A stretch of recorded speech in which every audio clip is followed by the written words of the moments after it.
Welcome back to the show, everybody. A traditional bank is moving to offer crypto to its customers. The U.S. Treasury and the IRS are speaking on crypto. Gary Gensler from the SEC puts out a call to action for other market regulators, federal regulators, by the way. We're going to hear the other half of the interview with Julia Chatterley and Brian Brooks, and it's straight fire. And we're also going to hear from Ripple board member who really lays it down that the train has left a station when it comes to XRP and crypto. Jerome Powell on the digital dollar, paper coming soon. This is getting good, folks. But before we roll that beautiful intro, I have to tell you, Cryptonaires is out, and it is really getting an incredible feedback. People are loving it, and I believe that we've captured the moment that we're in. The link will be in the description and the comment section. You will be able to see it. Shout out to everyone who was a donor to the film, and shout out to Dustin Plantholt, Mike Jansen, and Michael Dotsikis. So let's go ahead and roll that beautiful intro. This is Digital Perspectives with Brad Kimes. Subscribe for new content notifications. Now, here's Brad Kimes. Come on in.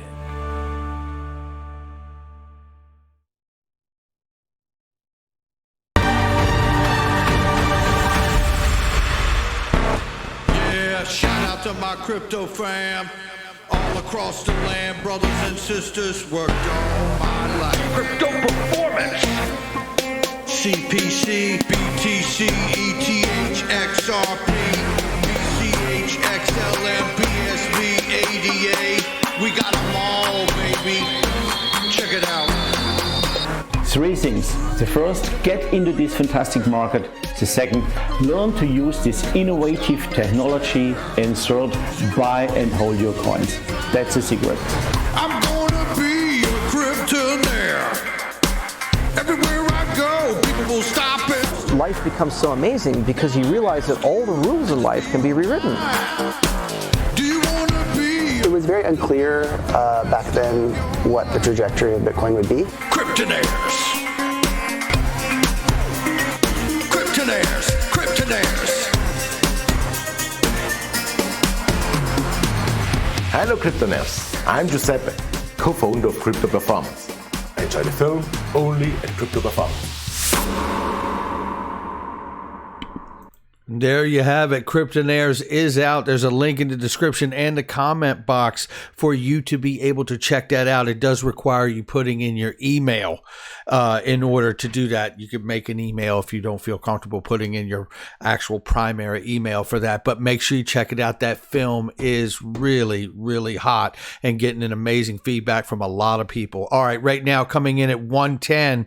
That's where we're at with the price of XRP, like it or not. 109 ranging right now on the bottom side to the top side, 126. We will keep an eye on it. We will hear from the technical experts who have told us that the support and resistance lines below $1 could be touched on in the near term. We have been talking about this for weeks, just like we've been talking about the price going up. And if you understand that, you know that we are still in that place where we can see all of those price targets that we all want, new all-time highs and above and beyond, can still be hit. So we'll get to that in just a second. But right now, let's talk about this. This is from Michael Val 5 Links, who's a Hall of Famer. Greenpeace, which set up a facility for accepting Bitcoin donations back in 2014, is now planning to scrap the channel as the amount of energy needed to run Bitcoin became clear. This policy became no longer tenable.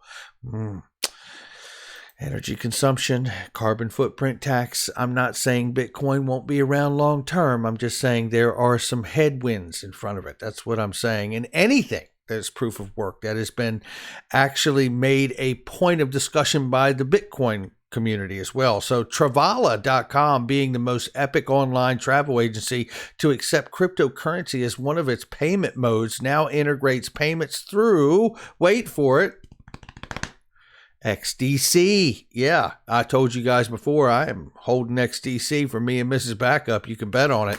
And the reality is XDC was a token that was created for the R3 platform in hindsight, because R3 platform and Corda platform did not originally have a token at all. They realized that flaw.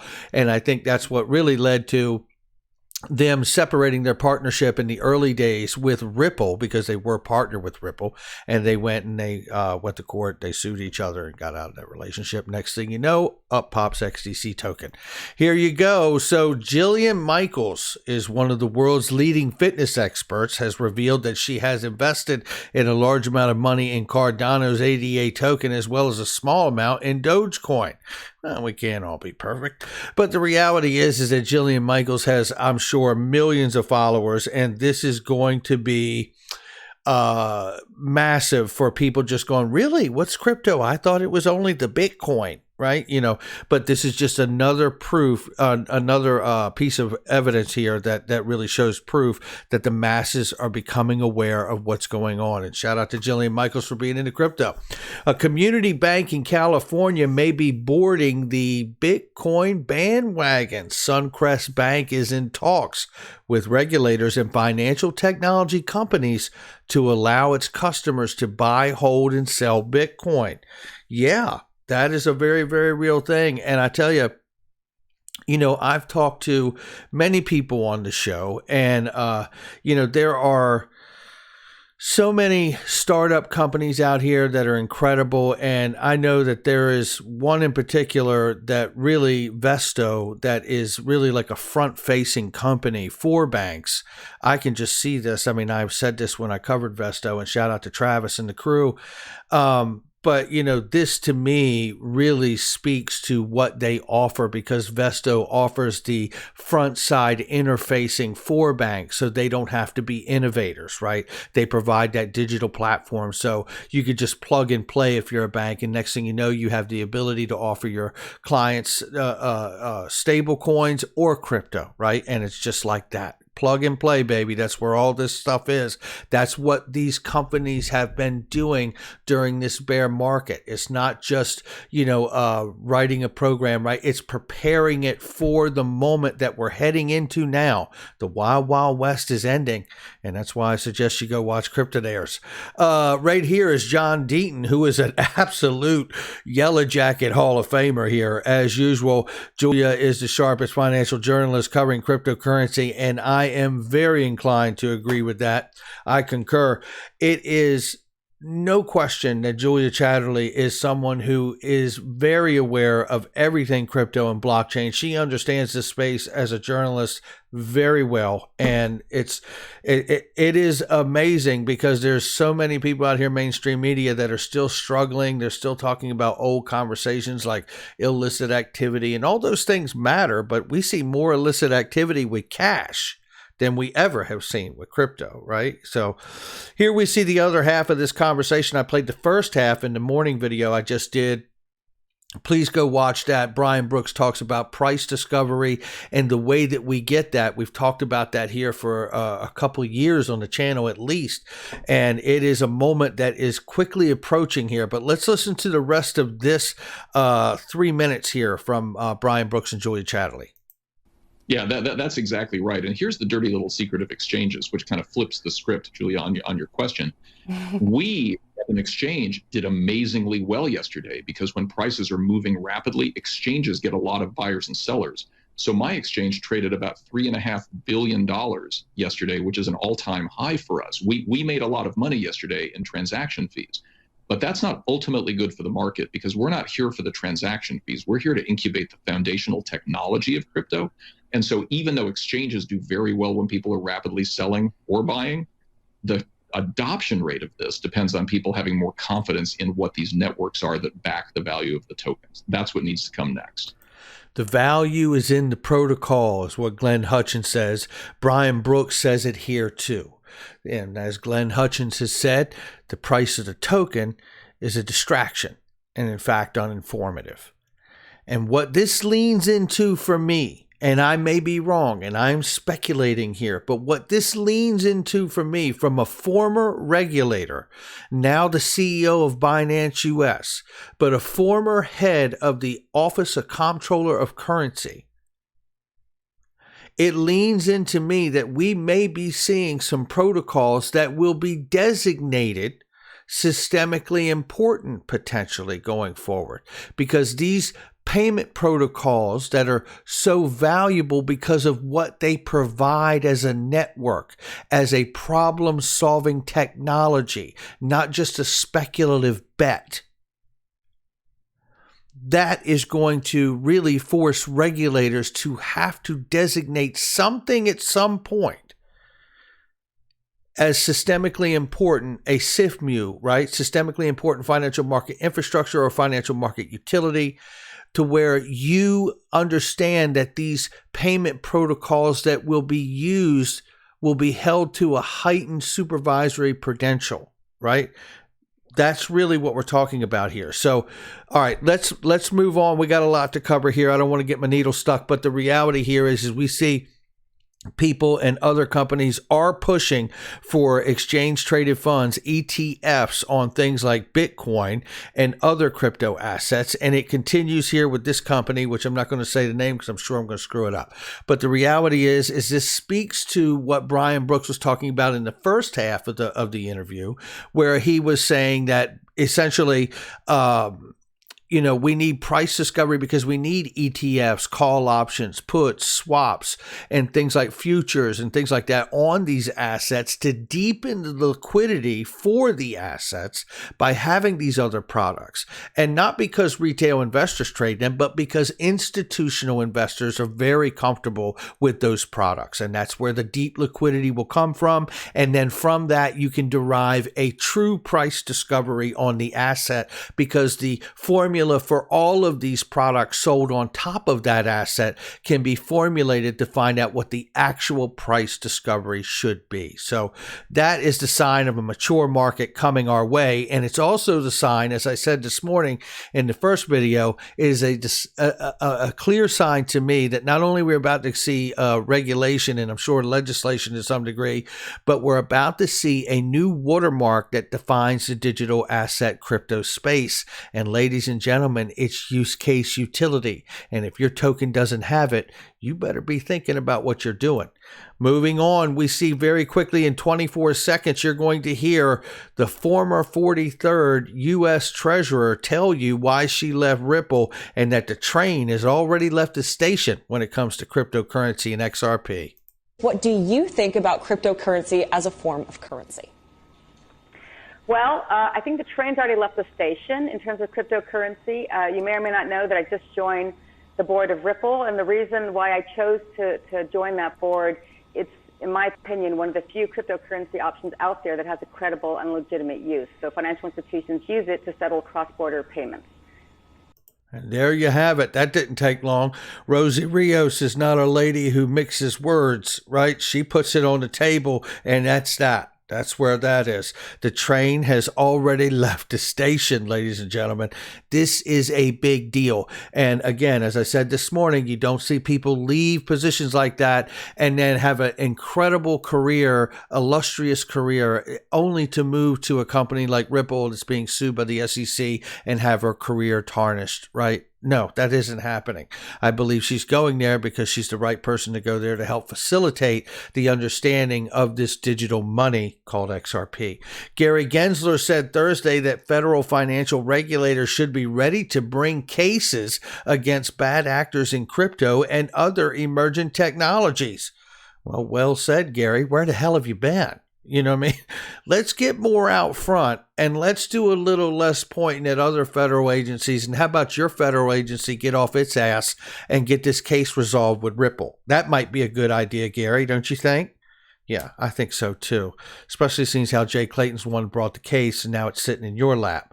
Let's, glass house, Gary. Glass house, right? Let's fix it. So here we see, here's another narrative that's been created along with the idea of understanding that crypto and stable coins. Diem has left Switzerland to move to the United States at the exact same time that the Federal Reserve and the U.S. Treasury are test piloting the U.S. dollar. I'll let you figure that one out. Then the other part of the narrative is we have cyber attacks, which means that the old infrastructure is vulnerable, very vulnerable, to the tune that CNA Financial, one of the largest U.S. insurance companies, paid $40 million to free itself from ransomware attack that occurred in March. I didn't even know about it till just now. I read the article, and this is not the same thing as the U.S. pipeline infrastructure that was attacked. These were two separate events.